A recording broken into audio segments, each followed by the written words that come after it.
Jeeva today பார்வையாளர்களுக்கு வணக்கம். இன்றைய நேர்காணலில் திராவிட இயக்க சிந்தனையாளர், திராவிட வெற்றி கழகத்தின் முதன்மை செயலாளர், பேச்சாளர் வல்லம் பசீர் அவர்கள். வணக்கம். வணக்கம். விஜயபாஸ்கர்கள் இணைஞ்சிருக்கிறாங்க. 2 விஜயபாஸ்கர்களுமே வந்துட்டாங்க. விராலிமலை விஜயபாஸ்கர், கரூர் விஜயபாஸ்கர் வந்துட்டாங்க. விழுப்புரம் CV சண்முகம் வந்து விடுவார் அப்படிங்கிறாங்க. ஏற்கனவே முன்னாள் அமைச்சர் MC சம்பத் போயிட்டாரு. முன்னாள் அமைச்சர் கடம்பூர் ராஜு போயிட்டாரு. இப்படி பலர் கையில் SP வேலுமணியும் வந்துருவாரு. ஏதோ சில நெகோசியேஷன் ஓடிக்கிட்டு இருக்குங்கிற மாதிரி தகவல்கள் வந்து கொண்டு இருக்கிறது. இதை எப்படி புரிஞ்சுக்கிறது? நத்தம் விஸ்வநாதன் பேசிக்கிட்டு இருக்காருன்னு நிறைய சொல்றாங்க. அவர்கள் எதிர்பார்த்த 10 MLAக்களை தாண்டி ஒரு 12 MLAக்கள் சேஃப்டியா விசிலுக்கு வந்துருமா? இதை எப்படி புரிஞ்சுக்கிறது? இது என்ன மாதிரியான இமேஜை ஏற்படுத்தும்? இப்பயும் தூய சக்தி தான், திமுக தான் ஊழல் சக்தின்னு மக்கள் நம்புவாங்களா? இதை எப்படி பார்க்கணும்? நீங்கள் இந்த விஜயபாஸ்கர் அப்படி பெருமையோடு இந்த கொடி போட்டு நிற்கிறத எப்படி பார்க்குறீங்க? நீங்கள் பத்திரமான இடத்துக்கு வந்திருக்கீங்க, பயப்படாமல் இருங்க அப்படின்னு புசியானது அவருக்கு அட்வைஸ் பண்ணியிருக்காரு. உங்களை நாங்கள் பத்திரமா பார்த்துக்குவோம் அப்படின்ட்டு இருக்கிறாரு. அறந்தாங்கி பர்வேஸை பார்த்து மாப்பிள்ளை அப்படின்ட்டு இருக்கிறாரு. ஏன்னா பர்வேஸ் தான் அவருக்கு போட்டியாக வருவாருன்னு எதிர்பார்க்கப்பட்ட நிலையில் அந்த இதெல்லாம் ரொம்ப சாதுரியமாக காய் நகர்த்துற மாதிரி தெரியுது. எப்படி சார் போகும்? இது அடுத்த கட்டம் எப்படி? அதிமுகவை மொத்தமாக அழித்து ஒழித்திருக்கிறது விஜயினுடைய தரப்பு என்றுதான் நீங்கள் இதை பார்க்க வேண்டும். அதிமுகவுக்கு இப்படி ஒரு நிலை வந்துவிடும், அந்த நிலைக்கு அதிமுக போவது நல்லதல்ல என்பதுதான் என்னை போன்றவர்களுக்கு நெடுங்காலமாக இருந்த கவலை. எடப்பாடி பழனிசாமியினுடைய ஈகோ, எடப்பாடி பழனிசாமி ஒரு லட்டர்படி இயக்கமாக அதிமுகவை மாற்றினாலும் பரவாயில்லை, தான் பொதுச் செயலாளராக இருக்க வேண்டும் என்று நினைத்ததினுடைய விளைவு இன்றைக்கு இவ்வளவு பெரிய வீழ்ச்சியை அதிமுக சந்தித்திருக்கிறது. இப்ப கூட அதிமுகவுக்கு ஒரு பெரிய நிலை தடுமாற்றம் வந்துட்டதாக நான் பார்க்கல. ஏன்னா நீங்க எதிர்கட்சி அந்தஸ்து கிடைக்கவில்லை என்று சொன்னாலும் கணிசமான சட்டமன்ற உறுப்பினர்களை அதிமுக பெற்றிருந்தது என்பதை யாரும் மறுக்கவே முடியாது. 3வது பெரிய கட்சிங்க லெஜிஸ்லேட்டிவ் அசம்பிளில. அப்ப அந்த 3வது பெரிய கட்சிக்கு இதுவரை கிடைக்கப்பெறாத இடம் அதிமுகவுக்கு கிடைத்திருந்தது. அப்ப அதிமுக பெரிய வீழ்ச்சியெல்லாம் சந்திக்கல, என்ன தொடர் தோல்வியை சந்திச்சிருக்கு.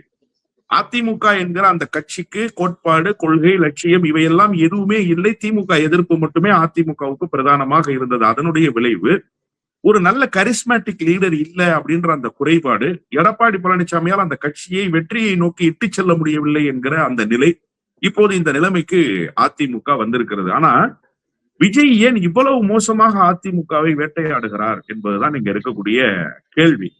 திமுகவை வேட்டையாட மாட்டாரான்னா கண்டிப்பாக வேட்டையாடுவார். ஆனா திமுக அதற்கு இடம் கொடுக்காது. திமுகவில் இருக்கிற சட்டமன்ற உறுப்பினர்கள் இடம் கொடுக்க மாட்டாங்க. இத்தனை பேர் அதிமுகவில இருந்து அழைச்சிட்டு வந்தார்ல, எசக்கி சுப்பையாவிலிருந்து இன்றைக்கு வந்திருக்கிற கரூர் விஜயபாஸ்கர் வரை அவ்வளவு பேரையும் அழைச்சிட்டு வந்துட்டாரு. முன்னாள் அமைச்சர்கள் கடம்பூர் ராஜு, MC சம்பத், ஒரு பெரிய கூட்டம் வந்து சேர்ந்திருக்கு. உடுமலை ராதாகிருஷ்ணன் வந்து சேர்ந்தாங்க. ஆனா திமுகவிலிருந்து ஒருவரை கூட ஏன் அழைக்க முடியல விஜயால? விஜய் முயற்சி பண்ணாம இருப்பாரா? கண்டிப்பாக முயற்சி எடுக்கிறார். இப்ப கூட அதற்கான வாய்ப்பை தேடிக்கொண்டே இருக்கிறது ஆதவர்ஜுனா தரப்பு. ஆனா அந்த வாய்ப்பை ஒருபோதும் ஏற்பதற்கு திமுகவில் இருக்கக்கூடிய முன்னாள் அமைச்சர்களோ திமுகவில் இருக்கிற சட்டமன்ற உறுப்பினர்களோ தயாராக இல்லை என்கிற ஒரு நிலைதான் இப்போது வரை நிலவி வருகிறது. இனிமேலும் அப்படித்தான் இருக்கும். திமுகவுக்கென்று ஒரு கொள்கை கோட்பாடு, திமுகவுக்கென்று ஒரு லட்சிய உணர்வு, திமுகவுக்கென்று ஒரு திசைவெளி போக்கு இருக்கு. அதை போய் விஜய் பிரேக் பண்ணிட முடியும் அப்படின்னு அங்க இருக்கக்கூடிய யாருமே முதல்ல நம்பல. நீங்க பேசும்போது ரொம்ப முக்கியமான ஒரு செய்தியை சொன்னீங்க. ஆனந்த் சொன்னாரு, அதாவது தாவேகாவினுடைய பொதுச் செயலாளர் சொன்னாரு, நீங்க பத்திரமா இங்க இருப்பீங்க, நாங்க உங்களை பத்திரமா பார்த்துக்குவோம் அப்படின்னு சொல்லி. நான் இதை எப்படி புரிஞ்சுக்கிறேன்னா, குட்கா வழக்குல இருந்து உங்களை நாங்க காப்பாத்திடுவோன்ற உத்தரவாதத்தை ஆனந்த் கொடுக்குறாரா அப்படின்ற கேள்வியோடு நான் புரிஞ்சுக்கிறேன். நீங்க என்ன காப்பாத்த போறீங்க? அவரை காப்பாற்ற வேண்டிய அவசியம் உங்களுக்கு என்ன இருக்கு? சார் நீங்க என்ன வாஷிங் மிஷினா? அது எப்படி அதிமுகவில இருந்து உங்களிடம் சேர்ந்தா உடனே துவைத்து வெளுத்து காய வைப்பதை போல நீங்க MR விஜயபாஸ்கரில் இருந்து இந்த விராலிமலை விஜயபாஸ்கர் வரைக்கும் துவைத்து காய வைத்து பளிர் என்று வெள்ளையாக மாற்றுகிறீர்களே, அந்த மேஜிக் என்னன்னு நான் கேட்கிறேன். அப்ப உங்ககிட்ட இருக்கிறது வாஷிங் மிஷின். இது ஒரு பிஜேபி ஃபார்மட் சார். இது பிஜேபி இதைத்தான் கடந்த காலத்துல செஞ்சிச்சு. NCPல இருந்தா ஊழல் குற்றச்சாட்டு, அதே போல நீங்க சிவசேனாவில இருந்தா ஊழல் குற்றச்சாட்டு, அஸ்ஸாம்ல இருக்கக்கூடிய மாநில கட்சிகளில் இருந்தா ஊழல் குற்றச்சாட்டு, மம்தா பானர்ஜியோட திரிணாமுல் காங்கிரஸ்ல இருந்தா ஊழல் குற்றச்சாட்டு, வழக்கு பதிவு பண்ணுவாங்க, ED வருவாங்க. ஆனா பிஜேபியில சேர்ந்த பிறகு அதை அப்படியே தூய்மைப்படுத்தி அவர்களை போல ஒரு தலைவர் இல்லை அப்படிங்கிற அந்த இடத்துக்கு கொண்டு நிறுத்துவார்கள். இந்த ஃபார்மெட்டை தான் இப்ப ஃபாலோ பண்ணிட்டு இருக்கிறாரு விஜய். இது திட்டமிட்ட குதிரை பேரம் தான். அதுல ஒண்ணும் மாறுபட்ட கருத்தே இல்ல. விராலிமலையில விஜயபாஸ்கர் வந்து கிட்டத்தட்ட 4000 ரூபாய் 5000 ரூபாய் ஓட்டுக்கு கொடுத்தாரு. ஏறக்குறைய 100 கோடி ரூபாய்க்கு மேல செலவு செய்தார் விராலிமலையில.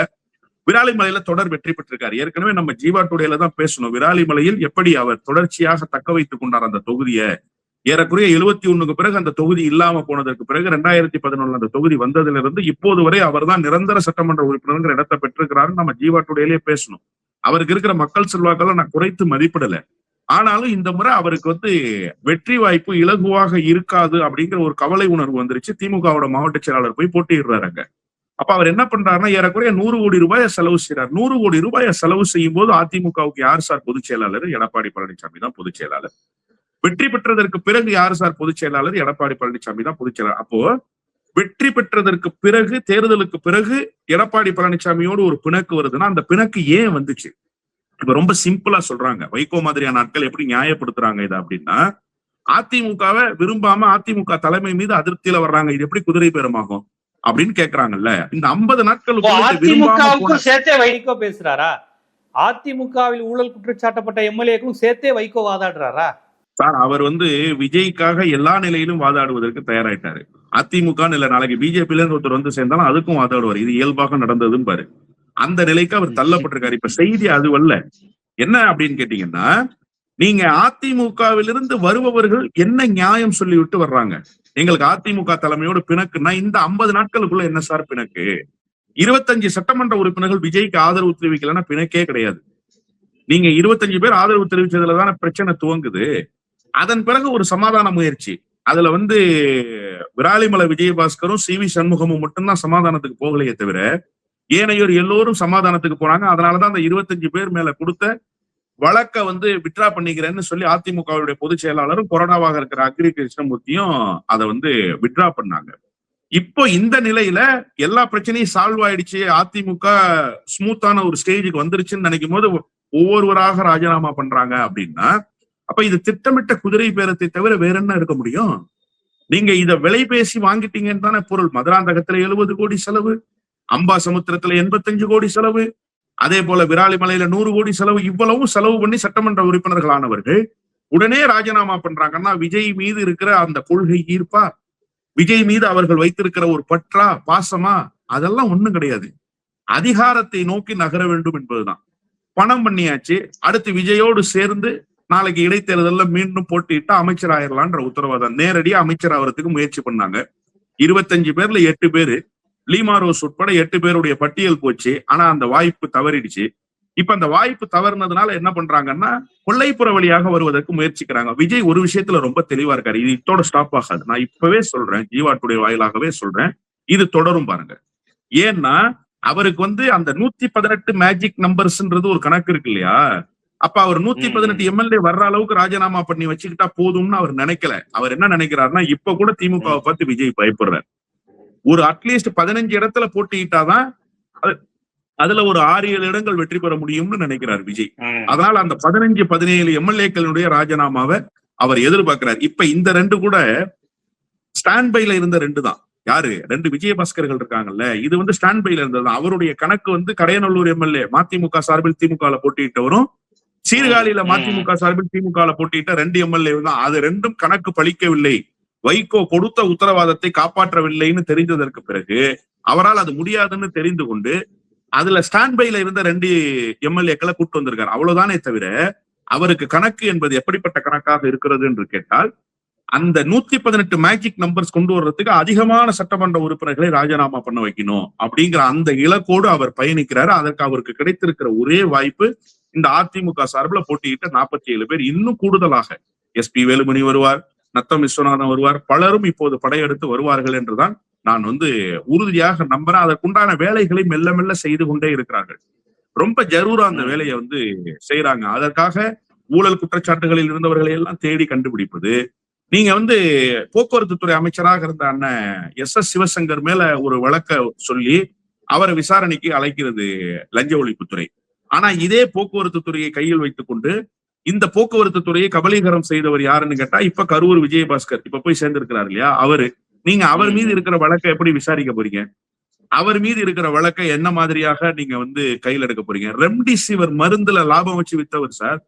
அந்த கொரோனா கிட்ல லாபம் வச்சு வித்தவர் சார் மக்கள் நல்வாழ்வுத்துறை அமைச்சராக இருந்த விஜயபாஸ்கர். இப்ப அந்த விஜயபாஸ்கரை சேர்த்ததன் மூலமாக நீங்க வந்து விஜயபாஸ்கர் தூய்மையானவர்னு காட்டுறதுக்கு விரும்புறீங்களா?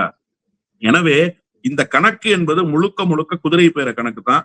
கோடி கணக்கில் பணத்தை கொட்டுகிறார்கள். முதலமைச்சராக ஒருவரும் முதல் போடுகிற அமைச்சராக ஒருவரும் இருந்து கொண்டு இந்த வேலையை செய்து கொண்டிருக்கிறார்கள் என்பதுதான் யதார்த்தமான உண்மை. நீங்க ரொம்ப முக்கியமான ஒரு செய்தியை சொன்னீங்க. பர்வேஸ மாப்பிள்ளைன்னு சொன்னாரு. மாப்பிள்ள பர்வேஸ் அவர்களேன்னு சொன்னார். அது வந்து அந்த எங்க மாவட்டங்கள்ல, அதாவது புதுக்கோட்டை, திருச்சி, தஞ்சாவூர்ல இருக்கக்கூடிய அந்த முக்குலத்தோர் இஸ்லாமிய உறவின் அடிப்படையில மாமா மச்சான்ற பழகுற அந்த தன்மை உண்டு. அதன் அடிப்படையில் வந்திருக்கிற அந்த உறவு. ஆனா இதுல இன்னொரு செய்தி ஒண்ணு இருக்கு. பர்வேஸுடைய தகப்பனார் ஜாஃபர் அலி என்னை போன்றவர்களுக்கு ரொம்ப அறிமுகமானவர். அவர் திராவிட முன்னேற்ற கழகம் போன்ற திராவிட இயக்கத்தில் தொடர்ந்து பணியாற்றியவர். அவர் இன்னைக்கு இல்ல. அவர் இல்லாமல் போனதற்கு அவருக்கு அரசியல் ரீதியாக நெருக்கடியை கொடுத்தது யாரு அப்படின்னு கேட்டா விஜயபாஸ்கர் தான். அப்ப விஜயபாஸ்கர் வந்து ஜாஃபர் அலியினுடைய மகன் என்கிற அந்த நிலையிலிருந்து பாக்குறாரா அப்படின்னு கேட்டா அதுக்கு ஜாஃபர் அலியினுடைய மகனாக இருக்கிற அமைச்சர் பர்வேஸ் தான் பதில் சொல்லணும். இது வந்து ஒரு நெடிய யுத்தத்துக்கு இடையிலான உறவு, அப்படிதான் நான் வந்து புரிஞ்சுக்கிறேன். இப்ப இந்த வார்த்தை என்பது சமரசத்துக்கான வார்த்தையா, அல்லது என்னோடு நீங்கள் இருங்கள் உங்களோடு நான் இருக்கிறேன் என்று சொல்கிற அந்த அரிதாரம் பூசப்பட்ட வார்த்தையா அப்படிங்கிறதெல்லாம் இனிமேல் தான் பார்க்கணும். ஆனா ஒரு பெரிய சேலஞ்ச் வந்து பர்வேஸால விஜயபாஸ்கருக்கு இருக்கு அப்படின்னு தான் நான் புரிஞ்சுக்கிறேன். Okay okay. இப்போ அந்த மாப்பிள்ளைங்கிறது அதெல்லாம் மறந்துரு மாப்பிள்ளை அப்படிங்கிற அந்த அர்த்தத்துல கூட இருக்கலாம். அதான் நான் சொல்றேன், அதிகாரம் பூசப்பட்ட வார்த்தையாகத்தான் அதை நீங்க வந்து புரிஞ்சுக்கணும். மாப்பிள்ளைன்றத வெறுமனே இலகுவான அந்த முக்குலத்தோர் இஸ்லாமிய உறவாக நம்ம கடந்து போயிட முடியாது. அது காலங்காலமாக இருக்கு. குறிப்பா எங்க சோழமண்டல பகுதியில காவேரி தீரங்கள்ல இயல்பாகவே அந்த உறவு என்பது இருக்கத்தான் செய்து இப்பவும் நிலை பெற்று இருக்கு. அதுல ஒண்ணும் மாற்றம் இல்லை. ஆனா அந்த வார்த்தையால் அவர் சொன்னாரா அப்படின்னு கேட்டா இல்ல, பழசெல்லாம் விட்டுருங்க மாப்பிள்ள, நம்ம இனிமே ஒரு உறவை தொடர்வோங்கிற ரீதியில் தான் அவர் அந்த வார்த்தையை பயன்படுத்தியிருக்காருன்னு தான் நான் பாக்குறேன். ஏன்னா இவர் வர்றாருங்கிறப்ப பர்வேஸ் பின்னாடி விஜயபாஸ்கர் நிப்பாரா, விஜயபாஸ்கர் பின்னாடி பர்வேஸ் நிப்பாராங்கிற கேள்வி இருக்கு. ஏன்னா தாவைக்காவில் ஆளுமைகளாக இருப்பதே மிகச்சிலர் தான். அப்படி ஒரு ஆளுமை தான் பர்வேஸை சொல்றாங்க. தாட்டியமான ஆளுமைங்கிற வார்த்தையை நான் பயன்படுத்த விரும்பல, தாட்டியம்ங்கிற வார்த்தையை பயன்படுத்துறேன். ஏன்னா ஆளுமைங்கிறதுக்கு நிறைய விஷயங்கள் உண்டு. ஒரு 4 பேரை மிரட்டுறதை வந்து நான் ஆளுமைன்னு சொல்ல மாட்டேன். அதை வேணா தாட்டியம் வேற மாதிரி வார்த்தைகளை பயன்படுத்திக்கலாம். ஆளுமைங்கிறதுக்கு ஒரு முற்போக்கு கூறு, ஒரு நிர்வாக திறன், ஒரு கல்வி, ஒரு உயர்கல்வி படித்தவர், இப்படி இல்லை உயர் பண்பு உடையவர்னு வேற வேற வடிவங்களை நம்ம அந்த வார்த்தையை பயன்படுத்துவோம். ஏன்னா நேர்காணல உங்களை போன்ற ஆளுமைகள்ங்கிற வார்த்தையை நான் பயன்படுத்துறேன், இந்த இடத்துல பயன்படுத்தல. அப்படிப்பட்ட பர்வேஸ் மாதிரி தாட்டியமா ஒருத்தர் இருக்கும்போது விஜயபாஸ்கர் எடுத்து என்ன பண்ணுவாருங்கிற கேள்வி இருக்கு. கரூர் விஜயபாஸ்கர் அங்க வந்துட்டாருன்னா கரூர் கேஸுக்காகவே கிட்டத்தட்ட அலைக்கழிக்கப்பட்டு தன் மனைவியை நடுரோட்ல நிறுத்தி அழுது ரொம்ப ஒரு பாதிக்கப்பட்ட அந்த அறிவழகனா மதியழகன், அவர் யார் பக்கம் நிப்பாரு? இந்த கரூர் விஜயபாஸ்கர் பின்னாடி நிப்பாரா, இல்ல இந்த மதியழகன் பின்னாடி விஜயபாஸ்கர் நிப்பாரா போன்ற கேள்விகள் வருது இல்ல. இப்ப அவங்க யார்? அந்த போது யூத் படத்துக்கும் பகவதி படத்துக்கும் கைத்தட்டின அந்த மதியழகனுடைய நிலை என்னங்கிற கேள்வி வருது இல்ல. இதுவரைக்கும் விஜயினுடைய தரப்பிலிருந்து ஒரு குறைந்தபட்ச இதை வந்து மெயின்டைன் பண்ணிட்டே இருக்காங்க. என்ன அப்படின்னு கேட்டா, விஜய் மக்கள் இயக்கத்தில் இருந்த துவக்கத்தில் இருந்தவர்களை இன்னும் அவர்கள் கைவிடல. ஆனா புதியவர்கள் வந்திருக்கிறார்கள், அவர்களுக்கும் பொறுப்பு போடல. இது ரொம்ப கவனிக்க வேண்டிய ஒரு செய்தி. ஏதோ வந்தாங்க உடனே இவங்களை மாவட்ட செயலாளர் ஆக்கிட்டாங்க, மாநில துணை பொதுச் செயலாளர் ஆக்கிட்டாங்க அப்படின்னு இல்ல. இதுவரைக்கும் வந்த எல்லாருமே, எசக்கி சுப்பையா வந்தாரு, சும்மாதான் இருக்காரு. மரகதம் குமரவேல் வந்தாங்க, சும்மாதான் இருக்காங்க. இப்படி எல்லோரும் பொறுப்புகள் எதுவும் பகிரப்படாமல் தான் இருக்காங்க. ஆனா இது ரொம்ப நாளைக்கு நீடிக்காது. ஏன்னா பொறுப்புக்காக தான் அவர்கள் இங்கே வந்திருக்கிறாங்க. அவர்களுக்கு பொறுப்பை கொடுக்க வேண்டிய கட்டாயம்னு ஒண்ணு இருக்கு. இது வரைக்கும் கூப்பா கிருஷ்ணனை தவிர வேற யாரையுமே இன்னும் போர்டு சேர்மனா போடவே இல்லை. ஒரே ஒரு போர்டு மட்டும் தான் போட்டிருக்காங்க. ஏனைய போர்டு எல்லாம் என்னாச்சு? நிறைய திமுக சார்பில் போடப்பட்ட போர்டெல்லாம் ரிசைன் பண்ணிட்டாங்க. எல்லா போர்டுக்கும் இப்ப புதிய தலைவர்கள் போட்டாகணும். அதை இன்னும் போடாம வச்சிருக்காங்க. அப்ப இதெல்லாம் பகிர்ந்து அளிக்கப்படும். இப்ப நீங்க கேட்ட கேள்வி ரொம்ப முக்கியமான கேள்வி. பர்வேஸ் வந்து ஒரு தாட்டியம் பண்ணிக்கிட்டு இருக்காரு, அவரோட போய் விஜயபாஸ்கர் நிக்க போறாரா அப்படின்னா, பர்வேஸுக்கும் விஜயபாஸ்கருக்கும் நிறைய வேறுபாடு இருக்கு சார். விஜயபாஸ்கர் குறைந்தபட்சம் மக்களோடு பயணித்தவர். பர்வேஸ்க்கு அந்த அனுபவம் இல்லை. பர்வேஸ் வந்து ஒரு கவுன்சிலர் ஆயிருந்து அவங்க அப்பா பேரை சொல்லி கவுன்சிலர் ஆகுறாரு சுயேட்சையா. விஜய் கட்சி தொடங்கணும்னு விஜயோட போறாரு. அவரை ஒரு குட்டி விஜய்ன்னு தான் சொல்றாங்க. அவரும் யாரோடும் பெருசா பேச மாட்டார், அவரும் யாரோடும் பெருசா பழகிட மாட்டார். அந்த விஜய் எப்படி ஒரு நடை உடை பாவனை எல்லாம் மெயின்டைன் பண்றாரோ அது போல அவர் வந்து புதுக்கோட்டை பகுதிகளில் மெயின்டைன் பண்ணிட்டே இருக்காரு. அவரை குட்டி விஜய்ன்னு தான் சொல்றாங்க அந்த பகுதியில எல்லாருமே. நீங்க பாத்தீங்கன்னா அந்த ரீல்ஸ், அவருக்கான வீடியோஸ் இதெல்லாம் சமூக வலைதளத்துல பரப்பப்படும் போது எப்படி இருக்கும் அப்படின்னு பாத்தீங்கன்னா, விஜய் எப்படி நடந்து வருவாரோ அது போலவே நடந்து வருவார். விஜய் எப்படி மேக்கப் டச்சிங் எல்லாம் பண்ணிக்குவாரோ அது போலவே டச்சிங் பண்ணிக்குவார். விஜய் எப்படி கரம் குழுப்பாரோ அது போலவே ஒரு இயல்பான மக்களோடு கலந்த பேசுகிற ஒரு உணர்வோ அல்லது இயல்பாக மக்களோடு பழகுகிற ஒரு எண்ணமோ அவரிடத்துல ஒருபோதும் இருந்ததே இல்லை. அவர் ஒரு கிரீமி லேயராகவே தன்னை வச்சுக்கிட்டார். ஆனா மதியழகன் அப்படி இல்லை. மதியழகன் மக்கள் இயக்கத்தில், விஜய் மக்கள் இயக்கத்தில் தொடர்ந்து பணியாற்றியவராக இருந்திருக்கிறாரு. இந்த வழக்குக்காக தன்னுடைய வாழ்க்கையை அர்ப்பணித்துக் கொண்டிருக்கிறாரு. விஜய்க்காக இன்னும் என்ன வேண்டுமானாலும் நான் செய்வேன் அப்படின்னு சொல்றாரு. நீங்க குறிப்பா விசாரணையில விஜயினுடைய பேரை அவர் எந்த இடத்துலயும் உச்சரிக்கவே இல்லை. அவ்வளவு உணர்வோடு இருந்திருக்கிறார் விஜய் மேல. அவர் நினைச்சிருந்தா இந்த பிளான் எல்லாம் எக்ஸிக்யூட் பண்ணது மட்டும் தாங்க நானு, பிளான் கொடுத்தது எனக்கு வேற ஒரு தரப்பு, அது தலைமையில இருந்தா வந்து நீங்க தலைவர்கிட்ட தான் கேட்கணும்ன்றது ஒரு சாதாரண செய்தி தானே. அப்படி சொல்லி இருந்தா விஜய் விசாரணை இந்த இடத்துல மக்களுக்கும் ஒரு செய்தியை நம்ம சொல்லணும். குறுக்கிட்டதுக்கு மன்னிக்கணும். புசியானதுல இருந்து ஆதவர்ஜுனா வரை கோர்ட்ல எல்லாரும் இவர் பேரை சொல்லிதான் தப்பிச்சாங்க. அது ஏற்பாடு செஞ்சவர் மதியழகன்ட்டாங்க. அது எவ்வளவு பெரிய விஷயம் பாருங்க. ஏதோ அந்த கரூர் நெரிசல் கூட்டத்திற்கே இவர் தான் இவருடைய இம்ப்ராப்பரான ஒரு ஒருங்கிணைப்புன்னு தான் காரணங்கிற மாதிரி ஆயிடுச்சு. ஆனா நீங்க சொன்ன மாதிரி அப்ப கூட தலைமையை விமர்சிக்காம காட்டி கொடுக்காம ஏதோ நான் தான் எல்லா பொறுப்பையும் ஏத்துக்கிறேன்ட்டு இருக்காரு. உண்மையிலே அவருக்கு என்ன கொள்கை இருக்குன்னு நமக்கு தெரியாது. பட் அவருக்கு ஒரு விசுவாசத்துக்கு நம்ம மரியாதை தரணும்ல. இல்ல, தலைமை மீது அவர் கொண்டிருந்த அந்த பற்று இருக்கு இல்லையா, அது உண்மையிலேயே பாராட்ட வேண்டியதுதான். அது சரியானது இல்லைன்னு சொன்னாலுமே கூட, அணுகுமுறை இல்லைன்னு சொன்னாலுமே கூட, தாற்பயமே இல்லை அதுல. ஆனாலும் அந்த பற்று அவர் வைத்திருக்கிறத நம்ம மதிக்கத்தான் வேணும். அவருடைய அந்த விசுவாசம் நீங்க சொன்ன வார்த்தை ரொம்ப நல்ல வார்த்தை. பற்றுன்றதை தாண்டி அந்த விசுவாசம் போற்றுதலுக்குரியது. அதே நேரத்துல நீங்க இப்ப 2 பேரோட பேர் சொன்னதுனால நான் சொல்றேன், இவங்க சிபிஐ கோர்ட்டுக்கு போனாங்கல்ல, ஆதவர்ஜுன் எடுத்த எடுப்புலயே இது கரூர் மாவட்ட செயலாளருக்கும் தலைவருக்குமான ஒரு கான்வர்சேஷன் தான். எனக்கு இதுல எந்த ரோலும் இல்ல, நீங்க தலைவர்கிட்ட வேணாலும் கூப்பிட்டு கேளுங்க. நான் அந்த டிஎஸ்பி கிட்ட ஆர்குமெண்ட் பண்ணது கூட எந்த பாயிண்ட்ல நீங்க மீட்டிங்காக அலாட் பண்ணிருந்தீங்களோ அந்த பாயிண்ட் வரைக்கும் வண்டியை விடுங்கன்றது மட்டும் தான் நான் பண்ண ஆர்குமெண்ட். மத்த தாண்டி இதுல இம்ப்ளிமெண்டேஷன்ன்றது என்னுடைய இது எதுவுமே இல்லைன்னு சொல்லி அவர் கூட விஜயை மாட்டி விட்டு தான் வந்தாரு சிபிஐ கோர்ட்ல. அதுக்கப்புறம் தான் விஜய் விசாரணைக்கு அழைக்கப்பட்டார். ரொம்ப முக்கியமான பாயிண்ட் அந்த பாயிண்ட்.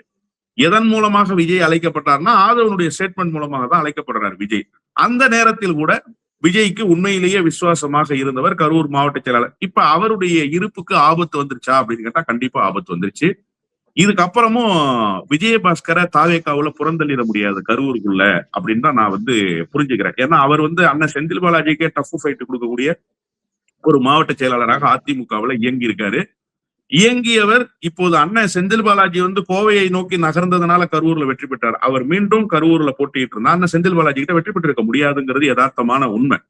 அப்போ இந்த அளவுக்கு செல்வாக்கு பெற்ற ஒரு நபரோடு அரசியல் பண்ணி தன்னுடைய இடத்தை மதியழகனால் தக்க வைத்துக் கொள்ள முடியுமானா கண்டிப்பா தக்க வச்சுக் கொள்ள முடியாது.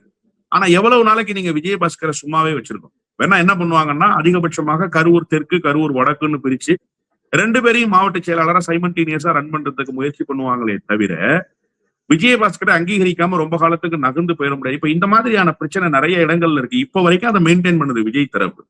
பெரிய அளவுல பாதிப்பு வந்துடாம பழைய ஆட்களை அப்படியே பொறுப்புக்குள் வைத்துக் கொண்டிருக்கிறார்கள். ஆனா இந்த அதிமுக படையெடுப்பு என்பது, அதிமுகவில் இருக்கிற முன்னாள் அமைச்சர்களுடைய படையெடுப்பு என்பது தாவேக்காவில் இயல்பாக இயங்கி கொண்டிருக்கிற அந்த பழைய மக்கள் இயக்கத்தினுடைய ஆட்களின் இருப்புக்கு பேராபத்து என்றுதான் நான் பார்க்கிறேன். இனி அந்த ஒரு அரசியல் போக வாய்ப்பு இருக்கு. அப்படி ஒரு சச்சரவு வர்றதுக்கான வாய்ப்பு இருக்கு. வந்தவர்கள் ஏற்கனவே இருப்பவர்கள் அப்படிங்கிற ஒரு பிரச்சனை போக வாய்ப்பு இருக்கு தாவேக்காக்குள்ள. இல்ல, கண்டிப்பா இருக்கும். கண்டிப்பா இல்லாம எப்படி இருக்கும்? ஏன்னா நீங்க இது திமுக மாதிரியோ அதிமுக மாதிரியோ ஒரு பக்குவப்பட்ட அமைப்பு இல்ல. இது இது வரைக்கும் கட் அவுட்டுக்கு பால் அபிஷேகம் பண்ணிக்கிட்டு இருந்தா ஃபர்ஸ்ட் டே ஃபர்ஸ்ட் ஷோவுக்கு டிக்கெட் வாங்கி உட்கார்ந்து விசில் அடித்துக் கொண்டிருந்த கூட்டம் தான். இன்னமும் பலர் அப்படியே தான் வெளிப்படுகிறார்கள். அதனாலதான் உங்களுக்கு சட்டப்பேரவையினுடைய மாண்பு கூட தெரியாம விசில் அடிக்கிற சத்தம் கேட்குது சட்டப்பேரவைக்குள்ள. இல்லைன்னா சட்டப்பேரவையில என்னைக்காவது விசில் சத்தம் கேட்டிருக்கா? கை தட்டுகிற அந்த ஓசை கேட்டிருக்கிறது அது வேறு. ஆனா விசில் சத்தம் கேட்டிருக்கான்னா இதுதான் முதல் முறை விசில் சத்தம் கேட்குது. அப்ப அந்த மனநிலையில் இருப்பவர்கள் எங்க கட்சி இது, நாங்க தாடா பொறுப்புல இருப்போம், நீங்க எப்படா வந்த உடனே பொறுப்பு வாங்கலாம் அப்படிங்கிற அந்த மனநிலைக்கு வருவாங்க. எல்லோரும் சேர்ந்து பணியாற்றணும் அப்படின்னா அது அரசியல் முதிர்ச்சியா இருந்தா மட்டும்தான் அது நடக்கும். அதிமுகவுக்குள்ள அப்படி நடந்திருக்கு, திமுகவுக்குள்ள நிறைய நடந்திருக்கு. நீங்க பெரிய பட்டியலே போட முடியும். திமுகவுக்கு அதிமுகவில இருந்து வந்தவர்கள், அதிமுகவில இருந்து பணியாற்றக்கூடியவர்கள்னு ஒரு பட்டியலை. அதெல்லாம் திமுக மாதிரியான பக்குவப்பட்ட இயக்கத்துல சாத்தியப்பட்டது. இந்த இயக்கத்துல எப்படி சாத்தியப்படும்? இன்னொன்று, விஜயபாஸ்கர் பாருங்க, இன்னைக்கே பேண்ட் போட்டாரு விஜய் மாதிரி. இதுவரை வேட்டி கட்டி கொண்டிருந்தவர். என்னைக்காவது அவர் பேண்ட் போட்டு நீங்க பாத்திருக்கீங்களா? வேட்டியை கலட்டி வச்சுட்டு இன்னைக்கு பேண்ட் போட்டுக்காரு. இவர்களும் அவர்களுடைய இயல்புக்கும் மாறணும். எப்படி அண்ணன் விஸ்வநாதன் பாட்டுக்கு டான்ஸ் ஆடினாரோ உயர்கல்வித்துறை அமைச்சர், இனிமே விஜயபாஸ்கர், கரூர் விஜயபாஸ்கரா இருந்தாலும் சரி, கடம்பூர் ராஜா இருந்தாலும் சரி, இவங்க எல்லாம் டான்ஸ் ஆட வேண்டிய நிலைக்கு வருவாங்க. அடுத்து விஜய் பாட்டு போட வேண்டிய கட்டாயம் வரும், விஜய் பாட்டுக்கு டான்ஸ் ஆட வேண்டிய கட்டாயம் வரும், அந்த பாட்டுக்கு கைத்தட்ட வேண்டிய ஒரு சூழல் வரும். அதுவும் ஒரு பெரிய நெருக்கடியா அதிமுகவிலிருந்து வந்திருக்கிற அந்த முன்னாள் அமைச்சர்களுக்கு இருக்கத்தான் செய்யுது. அப்போ இது இயல்பாக எப்படி நடக்க போகுதுங்கிறத கொஞ்சம் பொறுத்து இருந்தா பார்க்கணும். வெறும் அதிகாரம் மட்டுமே நோக்கம், அதிகாரத்தை மையப்படுத்திய அரசியல் மட்டுமே நோக்கம் அப்படின்னா நிச்சயமாக இந்த இடர்பாடுகள் வரத்தான் செய்யும். அதை அவர்கள் எதிர்கொள்ளத்தான் வேண்டும். இப்ப இவர்களையே இடைத்தேர்தலை நிற்க வைக்க வாய்ப்பு இருக்கா? இப்ப இந்த உத்தரவாதமே இடைத்தேர்தலை நிக்க வைப்பதாக சொல்லித்தான். ஆனா இன்னைக்கு நாடாளுமன்ற உறுப்பினராக இருக்கிற அதிமுகவினுடைய சட்டத்துறையினுடைய பொறுப்பாளர் இன்பதுரை இந்த எலெக்ஷனே கூடாது, இது ரொம்ப தவறான முன்மாதிரியாக போகுது அப்படின்னு சொல்றாரு. லீகலி அந்த ப்ரொசீடிங்ஸ் செல்லாது சார். ஆனா நீங்க ஒரு கிளைம் அதிமுக பண்ண முடியும். எங்க கட்சியை தொடர்ந்து பேரம் பேசுறாங்க, இது ஒரு விசாரணை நடத்தணும்னு ஒரு சிபிஐ என்கொயரி கேட்டாங்க அப்படின்னு சொன்னா கண்டிப்பாக அந்த சிபிஐ என்கொயரி நடக்கும். நீங்க ப்ரொசீடிங்ஸ்ல 2 பிரச்சனை இருக்கு. இப்போ ஒண்ணு, நீங்க ஏன் ராஜினாமா பண்ணீங்கன்னு ஒரு சட்டமன்ற உறுப்பினரை கேட்க முடியாது. ஆனா அதற்கு பின்னால் ஏதோ சந்தேகம் இருக்கிறதே என்கிற அந்த கேள்வியை அதிமுகவினுடைய பொதுச் செயலாளர் எழுப்ப முடியும். வாய்ப்பு கேட்டாங்க, என்கிட்ட மாவட்ட செயலாளரா இருந்தாங்க, நான் வாய்ப்பு கொடுத்தேன், என்கிட்ட சொல்லாம ராஜினாமா பண்றாங்க, கொத்தாக ராஜினாமா பண்றாங்க, இதற்கு பின்னால் ஏதோ ஒரு உள்நோக்கம். ஏன்னா ஒரு விஜயபாஸ்கர், ஒரு அம்பாசமுத்திரம் இசக்கி சுப்பையா அப்படின்னா பிரச்சனை இல்லை. இது வரிசையாக படையெடுத்து வருது. நாளைக்கு எஸ்பி வேலுமணி, அதே போல நத்தம் விஸ்வநாதன், இப்படி ஒரு பெரும் பட்டியல் சேரும் போல தெரியுது. அப்படி பெரும் பட்டியல் சேர்ந்தா அதிமுகவினுடைய கூடாரமே காலியாகும். கடைசியா அக்ரி கிருஷ்ணமூர்த்தியும் எடப்பாடி பழனிசாமியும் தான் மிஞ்சுவாங்களோங்கிற ஒரு சந்தேகம் வந்துடும். அப்ப அந்த 47ல வெறும் 7ஓ 5ஓ தான் இருக்கு, மொத்தமாக 42 காலி ஆகுதுன்னா அப்ப அது உள்நோக்கம் கொண்டது தானே. அதுக்கு சிபிஐ விசாரணை கேட்க முடியும் தானே. இப்ப என்ன கேட்கலாம்னா, அந்த சிபிஐ விசாரணையில இதற்கு பின்னால் பெரும் பேரம் பேசப்பட்டிருக்கு, வைகோ போன்றவர்களே சாட்சி சொல்லிருக்காங்க. நேத்து அண்ணா RS பாரதி ஆளுநருக்கு ஒரு கடிதத்தை அனுப்பிச்சிருக்காரு. அந்த கடிதத்தையே கோட் பண்ணலாம் அதிமுக. கோட் பண்ணி நீங்க கோர்ட்ல போனீங்க அப்படின்னு சொன்னா கண்டிப்பாக சிபிஐ விசாரணை கோருவதற்கான எல்லா உரிமையும் அதிமுக பொதுச் செயலாளருக்கு இருக்கு. அப்படி சிபிஐ விசாரணை கோரிட்டா சிபிஐ விசாரணை முடிகிற வரை தேர்தல் நடத்தக்கூடாதுன்னு தள்ளி வச்சிருவாங்க, தேர்தல் தேதி அறிவிக்க கூடாதுன்னு உத்தரவு போட்டுருவாங்க. அப்ப இந்த வழக்கு விசாரணைக்கு வரும். இப்ப எல்லாரும் போய் ஆஜராகணும்ல. எல்லாரும் போய் ஆஜராகும் போது சிபிஐனுடைய வழக்கு எந்த மாதிரி எந்த நேரத்துல எப்படி திரும்பும்ன்றது தெரியாது. அது நியாயமான முறையில் நடந்து விஜய்க்கு எதிராகவும் திரும்பலாம், இல்ல பாரதிய ஜனதா கட்சியினுடைய துணை கொண்டு சிபிஐ பக்கம் வழக்கு வேறு மாதிரியாக நகர்ந்து அது அதிமுகவுக்கு எதிராகவும் முடியலாம். ஆனா அதிமுக வழக்கு தொடுப்பதற்கான முகாந்திரம் இருக்கு. வழக்கு தொடுத்து நிச்சயமாக இந்த தேர்தலை ஒத்தி வைக்க முடியும், தள்ளி வைக்க முடியும். இன்னொன்று, நீதிமன்றம் இவர்கள் மீண்டும் போட்டியிடக்கூடாதுன்னு தடை விதிக்க முடியாது. அப்படி சட்டத்துல இடம் இல்லை. அதிமுக தரப்புல என்ன நினைக்கிறாங்கன்னா, இவங்க எல்லாரும் மீண்டும் போட்டியிட முடியாம தடை விதிச்சுன்னு நினைக்கிறாங்க. அப்படி செல்ல முடியாது சார். மக்களாட்சி தத்துவத்துல அப்படி ஒரு கோட்பாடே கிடையாது. ரிசைன் பண்ணிட்டு வேணுங்கிற கட்சியில விருப்பப்படுற இடத்துல நின்று போட்டியிட முடியும். அது அவர்களுக்கு தரப்பட்டிருக்கிற உரிமை. அதை கேள்வி எழுப்ப முடியாத சட்டத்துல அந்த மாதிரியான இடம் இல்லை. ஆனா இந்த பேரத்தை விசாரிப்பதற்கு சிபிஐ விசாரணை கோர முடியும், அல்லது வேற ஏதாவது ஒரு ஹையர் லெவல் இன்டெலிஜென்ஸ் மூலமா ஒரு விசாரணை கோரலாமா? கண்டிப்பாக கோர முடியும். அதை அதிமுக நகர்த்துதுன்றதுதான் இன்னைக்கு இன்பதுரையினுடைய ஸ்டேட்மெண்ட்ல இருந்து நான் புரிஞ்சுக்கிறேன். ஆனா இதுல 2 பிரச்சனை இருக்கு சார். எல்லாரையும் ஒரே நேரத்துல நிறுத்திட்டா குதிரை பேரம் என்பது நாட்டு மக்களுக்கு அம்பலமாகி போகும். விஜய் என்ன செய்ய போறாருன்னு இப்ப பொறுத்து இருந்து பார்க்கணும். மரகத குமரவேல தான் மதுராந்தகத்துல நிறுத்துறாரு அப்படின்னா கண்டிப்பாக அதுல குதிரை பேரம் இருக்கு. நீங்க ராஜினாமா பண்ணுங்க, நான் மீண்டும் உங்களுக்கு போட்டியிடுற வாய்ப்பு தருவேன், நான் உங்களை வெற்றி பெற வைப்பேன். வைகோ சொன்னார் இல்லையா, 2 பேரை ராஜினாமா பண்ண சொல்லுங்க, நானே பிரச்சாரம் பண்றேன், 2 பேரை வெற்றி பெற வைக்க வேண்டியது ஏன் பொறுப்புன்னு முதலமைச்சர் சொன்னார்னு ஒரு கன்ஃபஷன் ஸ்டேட்மெண்ட் கொடுக்குறாரு. அப்ப அந்த கன்ஃபஷன் ஸ்டேட்மெண்ட் தானே அதிமுகவுக்கு பொருந்தும், விஜயபாஸ்கருக்கு பொருந்தும், அதே போல இசக்கி சுப்பையாவுக்கு பொருந்தும், பெருந்துறையில ராஜினாமா பண்ணவருக்கு பொருந்தும், இனிமேல் ராஜினாமா பண்ண போற எல்லா சட்டமன்ற உறுப்பினர்களுக்கும் அதுதானே சார் பொருந்தும். அப்ப நீங்க எதன் அடிப்படையில் அந்த வாக்குறுதியை கொடுக்குறீங்க? குதிரை பேரத்தின் அடிப்படையில் தான் கொடுக்குறீங்க. ஒரு முதலமைச்சர் அப்படி சொல்ல முடியுமா? முதல்ல எதிர்கட்சியில அல்லது மாற்று கட்சியில இருக்கக்கூடிய ஒரு சட்டமன்ற உறுப்பினரை ராஜினாமா பண்ணுங்க, உங்களை என் கட்சியில நான் வாய்ப்பு தந்து ஜெயிக்க வைக்கிறேன் அப்படின்னு சொல்ல முடியுமா? எதன் அடிப்படையில் சொல்ல முடியும்? அப்படி அப்போ அவர் சட்டத்துக்கு புறம்பாக செயல்பட்டிருக்கார், சட்டத்துக்கு எதிராக செயல்பட்டிருக்கார். இதெல்லாம் காரணம் காட்டி சட்ட ரீதியாக விஜய்க்கு ஒரு நெருக்கடியை அழுத்தத்தை கொடுக்க முடியும். அப்படி கொடுத்தா தார்மீக அடிப்படையில் என்ன செஞ்சிருவாங்க அப்படின்னு கேட்டீங்கன்னா, இது ரொம்ப சிக்கலாகுது. நாளைக்கு எலெக்ஷன் கேம்பெயின்ல எதிர்கொள்ள முடியாம விராலிமலைக்கு வருவாரு அண்ணன் மு க ஸ்டாலினே நீங்க விஜயபாஸ்கரை ஜெயிக்க வச்சீங்க, ஏன் ராஜினாமா பண்ணார் நீங்க கேளுங்கன்னு மக்களிடத்துல கேள்வி எழுப்பினா என்ன பதில் சொல்வார் விஜயபாஸ்கர்? என்ன பதில் சொல்வார் விஜய்? ஒருவேளை மக்கள் தானே கரூருக்கு ஜெயிக்க போறாங்க. வச்சாங்க. ஆமா, அவங்க ஜெயிக்க வச்சாங்க. அவங்க கேட்பாங்கல்ல, ஏங்க நீங்க ராஜினாமா பண்ணீங்க? உங்களுக்கு தானே நாங்க ஓட்டு போட்டோம், ஏன் நீங்க ராஜினாமா பண்ணீங்க? உங்களுக்கு தான் ஓட்டு போட்டோம், ஏன் நீங்க ராஜினாமா பண்ணீங்க? உங்க ராஜினாமாவுக்கான நோக்கம் என்ன? அது நீங்க இந்த நாட்டு மக்களுக்கு சொல்லித்தானே ஆகணும். உங்களுக்கு வாக்களித்த வாக்காளர்களுக்கு சொல்லித்தானே ஆகணும். அப்ப இதெல்லாம் இடர்பாடுகள் வரும் அப்படின்னு முன்கூட்டியே யூகித்தால் அதில் சிலருக்கு வாய்ப்பு தராமல் வேறு மாதிரியான பெனிஃபிட்ஸ் வாரியத்துல தலைவர் கொடுக்கலாம். இல்ல எதிர்காலங்கள்ல மாநிலங்களவைக்கு அனுப்பலாம், சட்டப்பேரவைக்கு தேர்ந்தெடுக்காம நாடாளுமன்றத்துக்கு தேர்ந்தெடுக்கப்படுவதற்கான வாய்ப்புகளை உருவாக்கலாம். ஆனா என்ன சிக்கல்னா, இவங்க எல்லாருமே மந்திரி ஆகிற கணக்குல தான் போயிருக்காங்க. விஜயபாஸ்கருக்கு என்ன நோக்கம்? எடப்பாடிக்கும் அவருக்கும் என்ன பிரச்சனை? இந்த பாடகர்கள் எல்லாம் இளம் பிள்ளைகள் எல்லாம் அழைச்சிட்டு போய் ஊர் உலகம் கண்டதில்லை இப்படி ஒரு சாமின்னு எடப்பாடியை பாட்டு பாட வச்சு மகிழ்ச்சி அடைய செய்து தேர்தல் பிரச்சாரத்தில் அனுப்பிச்சு வச்சவர் விஜயபாஸ்கர். என்ன சிக்கல் இருக்கு அவருக்கு? அவருக்கு என்ன பிரச்சனை இருக்கு? ஒரு பிரச்சனையும் கிடையாது. அதிகாரம் மட்டும்தான் பிரச்சனை. அதிகாரத்தை நோக்கி நவறுவது மட்டும்தான் சிக்கல் அவருக்கு. இப்ப அந்த அதிகாரம் இல்லைன்னா அப்ப இந்த பயணமே வேஸ்ட் ஆச்சே, இந்த டிராவலே வேஸ்ட் ஆச்சே. அப்ப எதன் அடிப்படையில் இந்த மாற்றம் என்பது, இடமாற்றம் என்பது எதன் அடிப்படையில் நடந்தது? எனவே தாவைக்கால அமைச்சரவை ஃபுல்லாயிருச்சே சார். தாவைக்கால எல்லாம் 34 கிட்ட வந்து ஹவுஸ்ஃபுல்லா இருக்கே. இப்ப எப்படி எக்ஸ்ட்ரா அமைச்சர் பல அமைச்சர்களை ராஜினாமா பண்ண வச்சிருவாங்க. பல அமைச்சர்களை ராஜினாமா பண்ண வச்சிருவாங்க. அது ஒரு பெரிய விஷயமே கிடையாது. அமைச்சரவை மாற்றம்ன்றது ரொம்ப இலகுவா நடந்துரும். இந்த அமைச்சர்கள் நிரந்தரமா? இந்த அமைச்சர்கள் இப்படியே தொடருவாங்களா? ரொம்ப இலகுவா மாத்துவாங்க. எத்தனையோ அமைச்சர்கள் அந்த அமைச்சர் பொறுப்புக்கு உண்டான பணி என்னன்னே தெரியாம இருக்காங்க. என்ன பண்ண போறோம், இந்த வேலை என்ன? இப்ப இந்த சரத்னு ஒரு அமைச்சர் நீக்கப்பட போறாரு அப்படிங்கிற செய்தி 2 நாளாக வருது.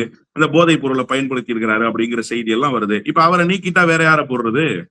அடுத்து அது மாதிரி ஏராளமான பேரை நீக்க வேண்டிய கட்டாயம் வரும். கண்டிப்பாக நீக்குவாங்க. நீக்கிட்டு புதிய ஆட்களை மாற்றி போடுறதுல ஒரு பெரிய சிக்கல் விஜய்க்கு இருக்காது. அது ரொம்ப இலகுவாக நடக்கும் தான் நான் பாக்குறேன். விஜய் பட டயலாக் மாதிரி தான், எவ்வளவோ பண்ணிட்டோம் இதை பண்ண மாட்டோமா அப்படிங்கிற மாதிரி தான். எம்எல்ஏக்களையே தூக்கியிருக்கோம், மக்களால் தேர்ந்தெடுக்கப்பட்ட எம்எல்ஏக்களையே 15 நாள்ல தூக்கியிருக்கோம். நான் நியமிச்ச அமைச்சர்களை ராஜினாமா செய்ய வைக்க முடியாதா அப்படிங்கிற மாதிரி அந்த மாதிரி தான் கணக்கு வருது. பார்ப்போம் இது எப்படி போக போகுது. இந்த குதிரை பேரம் வழக்கு ஆளுநரிடம் போயிருக்கு. அது அந்த வழக்கை அவங்க சிபிஐ இந்த மாதிரி விஷயங்கள் எடுத்தாங்கன்னா அது முதலமைச்சருக்கே கூட அந்த வழக்கு வரும். குதிரை பேரம் பண்ணது நரசிம்மராவ் வழக்கு மாதிரி கூட வர வாய்ப்பு இருக்கு, அப்படித்தானே? இல்ல, கண்டிப்பா வழக்கு வரும் சார். அதுல ஒரு மாற்றமும் இல்லை. ஏன்னா சொன்னவர் யாரோ சாதாரண நபர் இல்ல, தமிழ்நாட்டினுடைய மிக மூத்த தலைவர் என்ற அடையாளத்தை பெற்றிருப்பவர். அவர் சொல்லிட்டு பல்ட்டி அடிக்கிறாரு 2 நாளுக்குள்ள. முதல் நாள் அவர் பொதுக்குழுல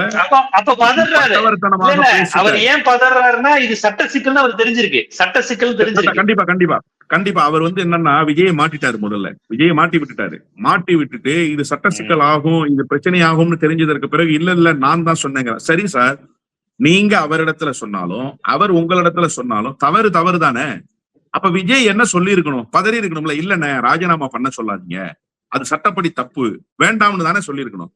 இல்ல நான் பிரச்சாரம் பண்றேன் அப்படின்னு நான் கேட்டுக்கிட்டதுக்காக சொன்னார்னா அப்போ வைகோ பண்ணுகிற அந்த பேரத்துக்கு விஜய் துணை நின்றார்.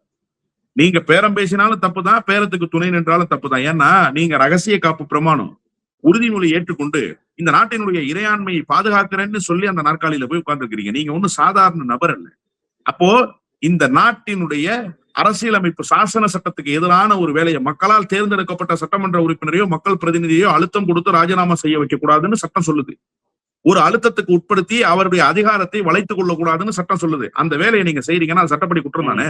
அது வைகோ சொல்லி செய்தாலன்னா நீங்க சொல்லி வைகோ செய்தாலன்னா ரெண்டுமே தவறுதான். அப்ப சட்ட சிக்கல் என்பது நிச்சயமாக வரும். அதை எதிர்கொள்வதற்கு விஜய் தரப்பு தயாராக இருக்கணும். தெரிந்தோ தெரியாமலோ வைகோ இப்படி ஒரு வேலையை போகிற போதே விஜய்க்கு செய்துட்டாருன்னு தான் நான் பாக்குறேன். போகிற போக்கில் நான் கான்சியஸாக செய்யலை, பட் வாய் தவறி வாக்குமூலம் கொடுத்துட்டேங்கிற மாதிரி கொடுத்துருக்காரு. RS பாரதி போன்றவர்கள் அதை சட்ட ரீதியாக அணுகுவதற்கு ரெடியாக இருக்கிறாங்க. அந்த பக்கம் இன்பதுரை போன்றவர்கள் இந்த தேர்தலையே நடத்த விடாமல் பண்ணணுங்கிற அந்த நோக்கத்தில் அவங்க சட்ட ரீதியான செயல்பாடுகளை இறங்கியிருக்கிறாங்க. பார்ப்போம் இது எப்படி போகுது. வெல்ல போகிறது சட்டம், அறம், தர்மம் இதெல்லாம் ஜெயிக்க போகுதா, இல்லை வெறும் பேரம், கவர்ச்சி, ஆளும் கட்சி, அதிகார வர்க்கம் இது ஜெயிக்க போகுதா அப்படிங்கிறத பார்ப்போம். நம்ம மக்களிடம் ஜனநாயக கருத்துக்களை, அரசியலமைப்பு சட்ட பிரிவுகள் என்ன சொல்லுது போன்ற சட்ட ரீதியான கருத்துக்களை, அரசியல் ரீதியான கருத்து செகண்டரி. இப்போ மக்களுக்கு அரசியல் தேவையில்லை, சட்ட ரீதியாக எது சரிங்கிறத நம்ம பயிற்றுவிக்க வேண்டிய இடத்தில் ஊடகவியலாளர்களும் உங்களை போன்ற கருத்தாளர்களும் இருக்கிறாங்க. அரசியல் அதுக்கப்புறம் பேசிக்கலாம். இப்போ சட்டத்தை போதிக்கணும், எது நியாயம்னு பேச வேண்டிய இடத்துல இருக்கிறோம். பார்ப்போம் என்னென்னலாம் நடக்க போகுது. நீங்க சொன்ன மாதிரி இன்னும் லிஸ்ட் நிறைய இருக்கு, அவங்களா வருவாங்களா அப்படிங்கிறத பொறுத்து தான் பார்க்கணும். நன்றி.